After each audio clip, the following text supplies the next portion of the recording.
Vamos lá, eu queria trazer a matéria do Március Melhem para vocês me ajudarem a compreender a extensão e a seriedade disso. Promotora diz que Március Melhem tem direito de se defender e que discurso de mulheres sugere combinação. Despacho pede arquivamento de denúncia de violência psicológica contra ele. Defesa diz que nada foi fácil para as vítimas até agora, mas que elas sempre prevaleceram, o que ocorrerá também neste caso. Aí, vamos lá, eu preciso explicar um pouquinho só. O MP do Rio de Janeiro pediu à Justiça o arquivamento de um procedimento investigatório criminal em que 4 mulheres denunciaram ele, Március Melhem, ex-diretor da Globo, da TV Globo, pelo crime de violência psicológica contra elas. O procedimento foi aberto para apurar o conteúdo de 132 vídeos postados pelo ex-diretor em redes sociais. Neles, o Melhem se defendia das acusações de assédio feitas por elas, a Justiça, que o transformaram em réu. E eu vou falar uma coisa, quem acompanhou o Március, quem acompanha ele nas redes sociais, quem acompanhou ele na entrevista do Pânico, sabe, e eu vou começar essa pelo Adrilles, que, Adrilles, essa foi a única maneira dele conseguir apresentar uma defesa que não fosse contaminada ou viciada por militantes de redação que queriam ver a cabeça desse cara enfiada numa estaca, Adrilles Jorge. O Március Melhem é o caso mais sintomático de um tipo de feminismo histérico contemporâneo que afeta não só a grande mídia, mas como o próprio judiciário. Március Melhem era um homem inocente. Pode ser que ele tenha cantado uma menina, pode ser não. Ele era amante de uma dessas mulheres que foram colocadas como assediadas por ele. Uma delas era a própria Dani Calabresa, que mandava foto pelada para ele, que depois de acusá-lo do dia que ela acusou ele de assédio, chamava ele para ir para a Disney, chamava ele de amorzinho, depois falou que não sabia que estava sendo assediada. E aí até eu fiquei confuso na época, quando eu comentei na Jovem Pan, e critiquei o Március Melhem de maneira injusta. Eu faço aqui minha meia-culpa. Aí eu perguntava na hora, como é que pode uma dezena de mulheres se unirem contra um homem acusando de maneira leviana de assédio? Isso é possível? Pois é, foi possível. É possível ainda por causa desse feminismo histérico contemporâneo que acha que qualquer aproximação, qualquer olhar, qualquer toque é assédio sexual. E é possível por esse feminismo histérico contemporâneo que mulheres sem caráter, como é o caso dessa dezena que acusou o Március Melhem de assédio, que queriam galgar cargos lá mais altos, papéis mais altos, ascender artisticamente dentro da Rede Globo, e por um tipo de mesquinharia e de conluio em vingança, colocaram a pecha de assediador e de estuprador moral no Március Melhem, que teve a sua vida e a sua carreira arruinada por esse feminismo histérico que une mídia, que une o Rede Globo e une o judiciário. E aí a única coisa que foi cabível fazer foi se defender no YouTube. E provou a sua defesa, provou sistematicamente que ele não tinha assediado aquelas mulheres, aquelas histéricas, feminazes, loucas, que criam um tipo de assédio, um tipo de crime que não houve na época. E aí a justiça, mais uma vez, feminazi, histérica, chegou a proibir o cara de se defender e de citar, até hoje eu acho que não pode citar as suas carrascas. Não pode nem citar. Então, assim, agora parece que ele está reconquistando o direito simples de se defender. Ou seja, isso é um caso que emblematiza de maneira clara o feminismo insano que percorre na mídia, na cultura, na sociedade. Eu já falei aqui, eu não tenho problemas com a origem do feminismo lá no século XVIII, XIX.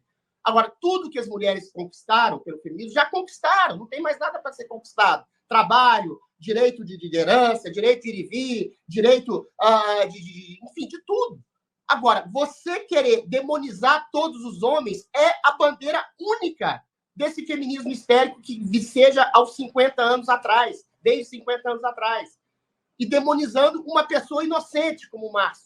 Demonizando alguém simplesmente por uma aproximação afetiva, sexual, que era lícita e que era de comum acordo entre ele e a maioria dessas mulheres. Entendeu? E você chega ao ponto do judiciário não deixar o cara se defender. Ou seja, o cara tem que ser massacrado. Agora, a pergunta que eu faço é, ao que tudo indica, Márcio Smelling não só está caminhando para uma absolvição, mas para a possibilidade de processar essas coisas. Ele vai ser devidamente indenizado? Ele vai ter um ressarcimento financeiro, moral, devido, na mesma proporção que houve o massacre que fizeram contra ele? Essa é a questão. E esse feminismo histérico, além de ser injusto, ele piora a vida das próprias mulheres, de algumas mulheres que são realmente assediadas, são realmente estupradas, realmente abusadas. Você cria uma desconfiança latente e razoável na cabeça de todo mundo toda vez que uma mulher vai fazer uma denúncia de assédio por um homem. Será que essa mulher está realmente falando a verdade? Eu quero entender. O caso da Cíntia Chagas é emblemático nesse sentido. Eu estou vendo um tanto de gente desconfiando da Cíntia Chagas. Eu sei do B.O. Eu não vou entrar aqui no mérito da questão, mas todo mundo... lá vem a feminazi acusar um homem de assédio, de abuso, de agressão. Ou seja, é culpa do feminismo histérico, que acha que todos os homens são ruins e todas as mulheres são essencialmente boas. E, por óbvio, homens e mulheres têm caráter subjetivamente em cada caso analisado. Vamos lá, Adriles. Eu preciso entender essa questão. O Adriles, ele fez um tratado aqui, acho que explicou, né? O cara fez um tratado internacional aqui do caso do Márcio Smelling, que é ótimo. A audiência gosta. Não, e eu também, eu acho importante porque, Karina, eu olho para essa situação e o cara, eu fico tentando me colocar no lugar dele, Karina. Assim, é um pesadelo. Esse cara, assim, esse cara deve ter uma força gigantesca. E eu imagino que ele deve ter entrado em depressão, crise de ansiedade, porque acabou tudo. O cara vira o vilão. E o pior é o seguinte, e é isso que eu tenho receio da maneira como as coisas são colocadas. Eu vejo alguns lados dessa postura de fazer denúncia. Quando a pessoa faz a denúncia, eu não vejo aquela preocupação em falar vamos deixar isso correr na justiça, em segredo de justiça, para se preservar. Existe uma tendência das pessoas, e no caso da Cíntia Chagas é exatamente a mesma coisa que está acontecendo, de querer publicizar, sem trazer o rol probatório. Você quer publicizar e transformar o debate num debate que não tem a ver com os fatos concretos em si, mas um debate ideológico mais amplo. Então, isso é um problema muito sério hoje dessas acusações e das pessoas que fazem as acusações instruídas por advogadas ou advogados que são experts em fazer esses vazamentos midiáticos, Karina. O tribunal midiático. Esse movimento começa em 2017 com Harvey Weinstein, não sei se vocês se lembram, que foi acusado aí por centenas de mulheres em Hollywood por ter abusado delas. Muitas dessas mulheres dormiam com Harvey Weinstein, faziam viagem com ele, pediam trabalho e estavam dispostas a fazer qualquer coisa para ter um lugar, um filme em Hollywood naquele período. E por décadas foi assim. Então, isso foi muito bem documentado e esse homem está apodrecendo na cadeia, agora está com câncer em fase aí muito elevada e, por sinal, seguramente o seu fim será dentro da cadeia, morto, com câncer, sem ninguém, abandonado. Ou seja, teve sua vida completamente destruída e arruinada. Obviamente, era um personagem muito odiado, porque tinha muita gente que não gostava dele, mas, por outro lado, também tinha muita gente que amava Harvey Weinstein. Então, era um personagem contraditório. Isso acontece em 2017.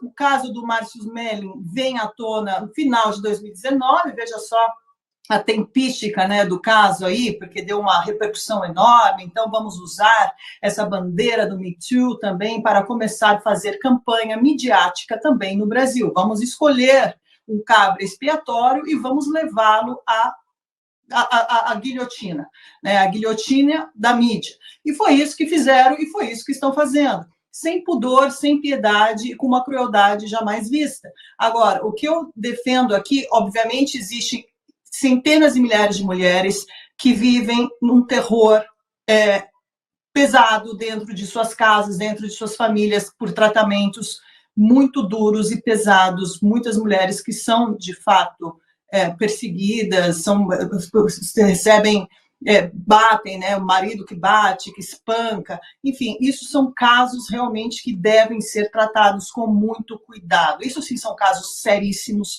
e é essa questão do que nós estamos vendo agora desse tribunal midiático infame que estão criando, é que eles desqualificam até mesmo e banalizam o que é sério. Porque o que é sério eles estão banalizando, eles estão trazendo para um campo de batalha completamente ideológico, querendo levantar uma bandeira para destruir os homens da sociedade, porque os homens têm que pagar, têm que puni-los, têm que tirar eles do mercado de trabalho, porque eles são os algozes, eles são aqueles que nos perseguem, que querem nos destruir, são aqueles que não aumentam o nosso salário, são aqueles que fazem que nós trabalhemos aí por muito menos que eles, são aqueles que nos tratam como uma empregada doméstica, enfim, isso tudo são questões que são construídas na sociedade através do famoso feminismo, né, que vem evoluindo cada vez mais essa cultura para abolir o homem e fazer a mulher, né, grande. E, com isso, uma família e famílias inteiras são destruídas, porque também aqui eu volto para um outro ponto muito importante que está sendo discutido aí na sociedade agora, aproveitando esse caso midiático, sobre o feminicídio. Por exemplo, estão banalizando o que é o feminicídio, aplicando a palavra feminicídio onde não existe. O feminicídio, no Brasil, nem acontece feminicídio. Existem crimes de ódio contra mulheres, contra homens, contra crianças, contra o que for. Agora, feminicídio acontece no Irã, onde mulheres são chibatadas, são apedrejadas porque são mulheres. Isso é feminicídio. O resto que eles estão criando aí no Brasil não passa de slogans para destruir o conceito de família, destruir o homem, que deveria ser o centro, a força de todo o universo que gira, com a mulher que dá o suporte ao homem e que se cria um time vencedor. Agora eles querem destruir isso para deixar a sociedade completamente desestabilizada, criando aí slogans e matérias completamente tendenciosas para levar adiante uma bandeira ideológica infame e destruidora. Perfeito, Karina. Eu ratifico, endosso tudo que a Karina falou também e queria, Didi, ouvir você a respeito disso, né? Qual a importância desse caso do Márcio Melhem? E eu continuo batendo nessa tecla, cara. Se ele não tivesse guardado tudo, esse cara estaria no inferno ainda maior, Didi. Concordo. Eu tenho acompanhado esse caso desde o início através do Ricardo Feltrin, que foi um jornalista que, a princípio, entrou nessa onda aí de acusar ele, mas depois percebeu que o buraco era mais embaixo, ele percebeu que tinha alguma coisa errada e começou a investigar o caso como um jornalista sério faria, né? E ele descobriu que simplesmente era um complô de algumas atrizes frustradas, atrizes de segundo escalão, gente sem muita importância, né? Exceto a Dani Calabresa, que queriam ter mais protagonismo lá na comédia, já que ele era o diretor da Globo dessa parte de espetáculo, digamos assim, dessa parte de entretenimento, de comédia. O Márcio Melhem era o diretor-geral, e essas atrizes se aproximavam dele justamente, como bem disse aí a Karina, lá no caso do Americano, foi praticamente a mesma coisa no Brasil. O Márcio Melhem era casado, mas teve diversos casos com essas mulheres aí, inclusive com a Dani Calabresa, onde trocavam nudes, etc e tal. Tem prints aonde o Márcio diz para uma das amantes, não vou lembrar o nome da atriz, tô indo para Paris agora lá e traz umas Victoria's Secrets para mim, etc e tal. Mulher era casada também. Enfim, elas não tiveram a oportunidade que almejavam ou que pensavam que mereciam e começaram a fazer um complozinho de destruição de reputação do Márcio. Ele, como você bem disse aí, Marcão, ele foi um cara esperto, safo, guardou todos os prints, guardou todas as fotos, está tudo anexado no processo dele. E eu concordo com o Adrilles, quando o Adrilles diz aí que tudo corre para a absolvição dele, e aí o jogo vira, né, irmão? Quando você é absolvido de uma acusação tão pesada, de uma tentativa de destruição de reputação, o cara perdeu o emprego, pô. Ele foi dispensado da Rede Globo por causa disso.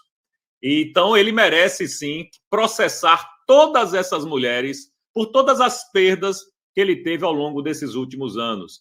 Ele foi massacrado, achincalhado, o Metrópolis caiu matando em cima dele, a velha mídia também, acusando ele de coisas que ele nunca nem tinha feito, e agora se mostra, agora começa a se revelar a verdade, né? Agora não, já tem de um tempo para cá, e a gente tem que aqui botar os pingos nos is, graças, em boa parte, ao Ricardo Feltrin, que fez um trabalho jornalístico brilhante, que fez um trabalho de investigação que poucas vezes a gente vê no velho jornalismo, né? Porque o Feltrin é da velha guarda, como ele mesmo gosta de dizer. Enfim, não tenho muito mais acrescentado que o que os meus colegas falaram. Eu espero que essa absolvição venha o mais rápido possível, para que ele comece aí sim a processar essas mulheres por todas as desgraças que elas causaram na vida dele. É isso que eu espero. E é só importante bater nessa tecla, eu concordo plenamente também com isso que o Didi falou. O problema é que o Brasil é um país medíocre nesse aspecto.